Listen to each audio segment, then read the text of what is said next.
આપણે ધોરણ 12 આંકડાશાસ્ત્રની અંદર પહેલા પ્રકરણની અંદર જે જીવન નિર્વાહના ખર્ચના સૂચકાંક મેળવવાની રીતો એના વિશે વાત કરી.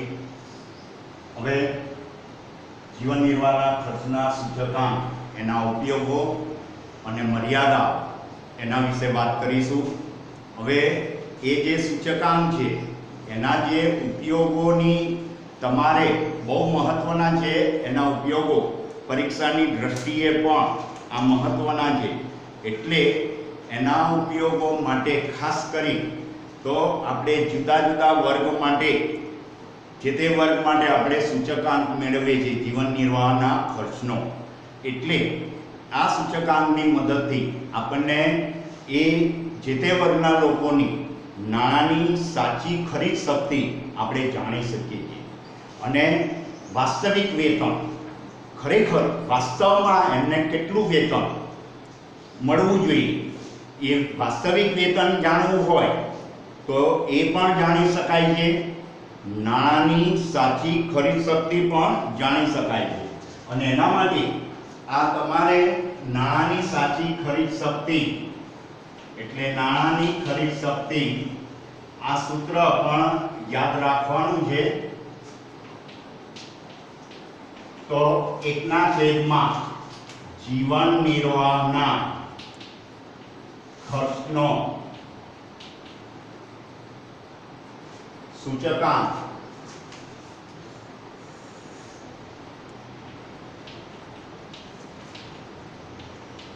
ગુણ્યા 100. આ સૂત્ર તમારે યાદ રાખવાનું. આ રીતે બીજી રીતે કહેવું હોય તો જીવન નિર્વાહના ખર્ચના સૂચકાંકના વ્યસ્તનું ટકાવારીમાં, જીવન નિર્વાહના ખર્ચનો સૂચકાંક છેદમાં છે, બરાબર ધ્યાન રાખજો. એટલે કે જીવન નિર્વાહના ખર્ચનો સૂચકાંકનો વ્યાસ એની ટકાવારીનો માપ એટલે 100 વડે ગુણેલા. ઘણા આ રીતે પણ તમે એનો ઉપયોગ કરી શકો. 1/100 છે, 1/100 એટલે શું થશે? 100 જીવન નિર્વાહના ખર્ચનો સૂચકાંક. આ રીતે પણ તમે યાદ રાખજો. 1/, જીવન નિર્વાહનો ખર્ચનો સૂચકાંક ગુણ્યા 100, એ રીતે યાદ રાખો. અથવા જીવન નિર્વાહના ખર્ચનો સૂચકાંક એ છેદમાં લેવાનું છે તો ખાસ મગજમાં યાદ રાખજો, પણ ઉપર 100/100 જીવન નિર્વાહના ખર્ચનો સૂચકાંક. આ રીતે યાદ રાખો અથવા આ રીતે, આ બેમાંથી કોઈ એક રીતે, બંને એક જ વસ્તુ છે. આ 100 અહીંયા ગુણીને અહીંયા મૂકેલા. એટલે જીવન નિર્વાહના ખર્ચના સૂચકાંકની મદદથી જે તે વર્ગના લોકોની સાચી નાણાંની ખરીદ શક્તિ એ આપણે જાણી શકીએ. ત્યાર પછી એનાથી આગળ બીજું મેં કહ્યું, એટલે આ સૂત્ર પણ તમે યાદ રાખજો. તમને ખરીદ શક્તિનું કોઈ વખતે 2 માર્ક્સમાં દાખલો પૂછે એટલે આ સૂત્ર યાદ રાખજો. ત્યાર પછી વાસ્તવિક વેતન મેળવવું હોય તો વાસ્તવિક વેતન પણ જાણી શકાય છે. તો વાસ્તવિક વેતન એ જાણવા માટેનું સૂત્ર જીવન નિર્વાહના ખર્ચના સૂચકાંક ઉપરથી. તો વાસ્તવિક વેતન એ આપણે જાણવું છે ખરેખર, એટલે એને જે મળેલું વેતન એ, એટલે વેતન આપણે શોધવાનું છે વાસ્તવિક વેતન. બરાબર ધ્યાન રાખજો. તો વાસ્તવિક વેતન એના માટે આ સૂત્ર છે વેતન ભાગ્યા જીવન નિર્વાહના ખર્ચનો સૂચકાંક ગુણ્યા 100. એટલે આ ખાસ ધ્યાન રાખજો, વેતન ભાગ્યા જીવન નિર્વાહના ખર્ચનો સૂચકાંક ગુણ્યા 100. આવો એક વાસ્તવિક વેતનનો દાખલો એક તમને ઉદાહરણ તરીકે આપ્યું છે. આ સૂત્ર પ્રમાણે સીધી એ માહિતી મૂકવાની છે. એટલે એ ઉદાહરણ તમે જોશો તો 23મું ઉદાહરણ જે છે, 23મું, એ આ પ્રમાણે, આ સૂત્ર પ્રમાણે તમને સમજ પડી જાય એવું છે. એટલે 23મું ઉદાહરણ આ પ્રમાણે, આ સૂત્ર પ્રમાણે વાસ્તવિક વેતન તમે ગણજો. એ દાખલો સીધું જ છે, સરળ. રકમમાં એ પ્રમાણે માહિતી આપી છે આ પ્રમાણે સૂત્રમાં કિંમતો મૂકી અને ગણવાનું છે. ત્યાર પછી એનો બીજો ઉપયોગની વાત કરીએ જીવન નિર્વાહના ખર્ચના, તો આ જીવન નિર્વાહના ખર્ચના સૂચકાંકની મદદથી જે તે વર્ગના લોકોની આર્થિક સ્થિતિ, એમની આર્થિક પરિસ્થિતિનો આપણને ખ્યાલ આવે છે અને એના લીધે એ વર્ગના લોકોને જે કંઈ વેતન, જે ચૂકવાતું વેતન છે એ વેતન, મોંઘવારી ભથ્થું હોય, બોનસ હોય, આ બધાની અંદર જે કંઈ ફેરફાર કરવો છે, કયો ફેરફાર કરીએ, કારણ કે જે તે વર્ગના લોકોની આર્થિક પરિસ્થિતિ આ જીવન નિર્વાહના ખર્ચના સૂચકાંકની મદદથી જાણી શકાય છે. એટલે એ વર્ગના લોકોને જે કંઈ વેતન ચૂકવાય છે, વેતન, ચૂકવાતું વેતન હોય, મોંઘવારી હોય, મોંઘવારી ભથ્થું હોય કે અન્ય બીજા ભથ્થાઓ હોય કે એ કંઈ જે કંઈ ફેરફાર કરવો હોય, બોનસ મળતું હોય, બોનસ તો એમાં કયો ફેરફાર કરવો એ પણ આ સૂચકાંકની મદદથી આપણે જાણી શકીએ છીએ. ત્યાર પછી એનાથી આગળ તો આ જે સૂચકાંક છે એનાથી આપણને ખાસ કરીને જે વસ્તુના છૂટક ભાવની આ જીવન નિર્વાહના ખર્ચના ઉપર શું ફેરફાર થશે એનો પણ ખ્યાલ આવે છે અને બજારમાંથી કોઈ વસ્તુના જે ભાવ હોય એ વસ્તુ પર કઈ વસ્તુ પર અંકુશ મૂકવું અને કઈ વસ્તુને વેપારમાંથી મુક્ત કરી એના વિશે પણ આપણને જરૂરી માર્ગદર્શન મળે છે. એટલે એ જે છૂટક ભાવોની, એમના વસ્તુના છૂટક ભાવોની એમના જીવન નિર્વાહ પર શું અસર થશે એ પણ જાણી શકાય છે અને એ ભાવો કોઈ વસ્તુ હોય એને મુક્ત કરવી હોય અથવા તો એના પર અંકુશ મૂકવો હોય તો એના અંગેનું જરૂરી માર્ગદર્શન પણ આ જીવન નિર્વાહના ખર્ચના સૂચકાંક પરથી મળે છે. ત્યાર પછી સરકારને આ જીવન નિર્વાહના ખર્ચના સૂચકાંકની મદદથી કર નીતિ ઘડવા માટે અને ભાવ નિયમન કરવા, એટલે ભાવોને નિયમન બહુ અતિશય વધી ના જાય, બહુ નીચા પણ ના, એટલે ઉત્પાદકને ફાયદો થાય અને ખરીદનારને ફાયદો થાય, એટલે કોઈને વધારે જોર પડે નહીં અને બર્ડન ના આવે એ રીતે ભાવ નિયમન કરવા માટે આ જીવન નિર્વાહના ખર્ચનો સૂચકાંક ઉપયોગી છે. બીજું, કોઈ વસ્તુ પર કોઈ કર નાખીએ તો એ કર નાખવાથી એ જુદા જુદા વર્ગના જે લોકો છે એ જુદા જુદા વર્ગના લોકો ઉપર એની શી અસર થશે એ પણ જાણી શકાય છે. ત્યાર પછી એનાથી આગળ તો જુદા જુદા વર્ગના લોકોનું જીવન ધોરણ ઊંચું લાવવા માટે પણ આ જીવન નિર્વાહના ખર્ચનો સૂચકાંક ઉપયોગી છે. એના જીવન ધોરણ ઊંચું લાવવું હોય જુદા જુદા વર્ગના લોકોનું તો એમને કઈ પ્રકારની વિશિષ્ટ સગવડો આપવાની જરૂરિયાત છે, એ વિશિષ્ટ સગવડો કઈ આપવી એવું સરકારી સંગઠનોને પણ આના અંગેનું જરૂરી માર્ગદર્શન એ પૂરું પાડે. એટલે ટૂંકમાં લઈ જઈ એના ઉપયોગો તો જે તે વર્ગના લોકોની સાચી નાણાંની ખરીદ શક્તિ જાણી શકાય છે. ખરીદ શક્તિનું સૂત્ર મેં કહ્યું 100 જીવન નિર્વાહના ખર્ચનો સૂચકાંક, એ રીતે યાદ રાખો, અથવા 1 જીવન નિર્વાહના ખર્ચનો સૂચકાંક ગુણ્યા 100. બીજું, વાસ્તવિક વેતન પણ જાણી શકાય છે.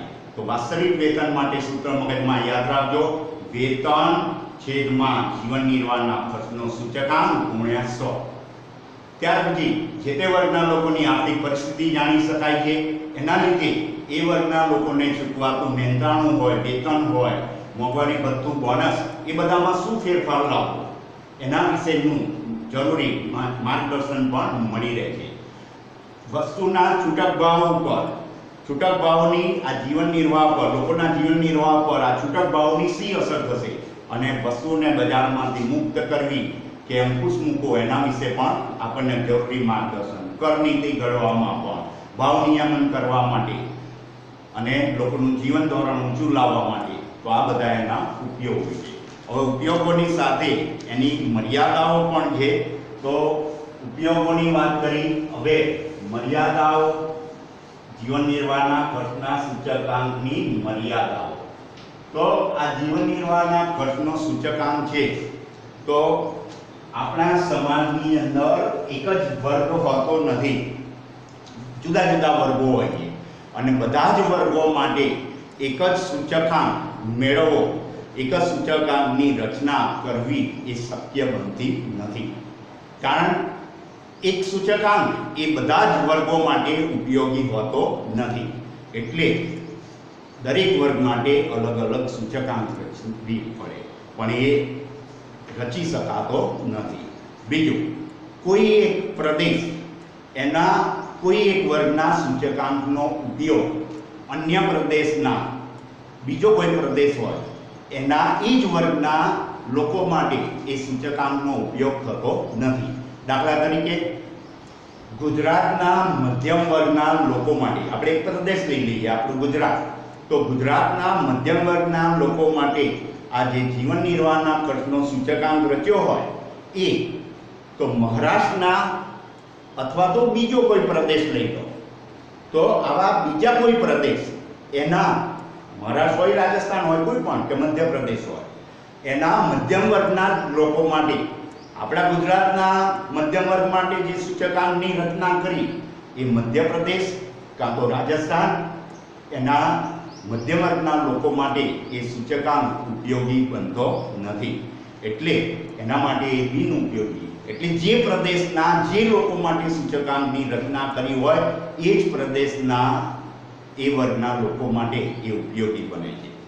બીજું, જીવન નિર્વાહના ખર્ચનો જે સૂચકાંક છે એ કોઈ વર્ગના ખર્ચમાં જે થતો ફેરફાર છે એ સરેરાશ ટકાવારી ફેરફાર દર્શાવે છે, એટલે જે તે વર્ગના કોઈ વર્ગના ખર્ચમાં થતો સરેરાશ ટકાવારી ફેરફાર દર્શાવે છે. વ્યક્તિગત જીવન નિર્વાહના ખર્ચમાં થતો ફેરફાર દર્શાવતા નથી, એટલે આ ખાસ એમાં ધ્યાન રાખજો કે વ્યક્તિગત જીવન નિર્વાહના ખર્ચમાં થતો ફેરફાર એ માપી શકાતો નથી. બીજું, અહીંયા જુદા જુદા વર્ગના લોકો માટે અને જુદા જુદા પ્રદેશો માટે, જુદા જુદા વર્ગના લોકો માટે તેમજ જુદા જુદા પ્રદેશો માટે અલગ અલગ સૂચકાંકની રચના કરવી પડે, એટલે આ પણ એક ખાસ ધ્યાન રાખજો, કારણ કે સમાજની અંદર એક જ વર્ગ રહેતો નથી, જુદા જુદા વર્ગો રહે છે, અને આપણા ત્યાં એક જ પ્રદેશ નથી, જુદા જુદા પ્રદેશો છે, એટલે સમાજના જુદા જુદા વર્ગો માટે જુદો જુદો સૂચકાંક રચવો પડે. એવી રીતે પ્રદેશ પ્રમાણે જુદા જુદા પ્રદેશો માટે પણ અલગ અલગ સૂચકાંકની રચના કરવી પડે.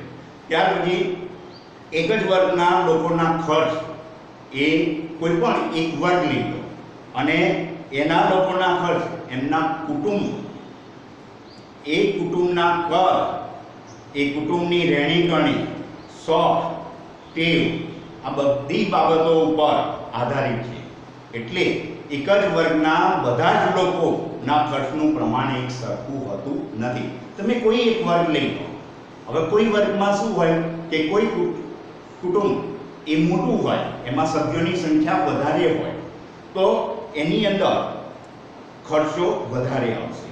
બીજું, એની રહેણીકરણી ઉપર પણ આધાર રાખે છે, એટલે એ કુટુંબનું કદ, રહેણીકરણી, શોખ, ટેવ આ બધી બાબતો ઉપર એ જીવન એક જ વર્ગના લોકોનો ખર્ચનો આધાર રહેલો છે, એટલે બધા કુટુંબોના ખર્ચનું પ્રમાણ એક સરખું હોતું નથી. ત્યારથી સમય બદલાય એમ લોકોના જે કંઈ શોખ હોય, ટેવ હોય, એમની પસંદગી અલગ અલગ બદલાય છે, એટલે જેમ જેમ સમય જાય એમ આપણે જુઓ કે પહેલાં આપણે જે ટીવી વાપરતા હતા અને અત્યારે ટીવી વાપરીએ છીએ, એ ટીવી તો આપણો જે પસંદગી સમય બદલાય એમ અમુક જુદા જુદા શોખ છે, ટેવ છે અને પસંદગી આપણી બદલાતી રહે છે, એટલે આપણે શું કરવું પડે કે જુદા ચોક્કસ સમયાંતરે એટલે કે નિયમિત સમયાંતરે એના બજેટની તપાસ કરવી પડે, એટલે કે કૌટુંબિક અંદાજપત્રની તપાસ કરવી પડે, અને વસ્તુઓ એટલે બજેટની તપાસ કરી અને વસ્તુઓ અને એના ભારમાં જરૂરી ફેરફાર કરવો પડે. એટલે વસ્તુઓ, કારણ કે સમય બદલાય એમ ને તમને કહ્યું કે ટેવો બદલાશે, પસંદગી બદલાશે, શોખ બદલાશે, એટલે બજેટમાં ફેરફાર આવશે, એટલે એ વસ્તુઓ અને એનો ભાર એમાં ફેરફાર કરવો પડે. એટલે આ ખાસ ધ્યાન રાખજો કે અગાઉ જે કંઈ વસ્તુઓની પસંદગી ને એના આધારે હોય તો એ બજેટ પ્રમાણે હોય, તો આપણે એ બજેટની તપાસ કરી અને વસ્તુઓ અને એના ભાવમાં એના જે ભાર હોય એ ભારમાં આપણે શું કરવું પડે, ફેરફાર કરવો પડે. તો આ પ્રમાણે તમારે આ જીવન નિર્વાહના ખર્ચના સૂચકાંકની મર્યાદાઓ તમારે ધ્યાન રાખવાની છે. હવે આનાથી આગળ આપણે મેં તમને સ્વાધ્યાય 1.4 ગણવાનું કહ્યું છે. હવે ફરીના એમાં એક મોટો દાખલો છે, થોડો મોટો દાખલો છે, એ પણ 5 ગુણમાં પૂછે છે, એ આપણે સમજાવીશું. અને બીજા ટૂંકા દાખલાઓ છે એ પણ એ ફરીના એમાં આપણે સમજાવીશું. Thank you.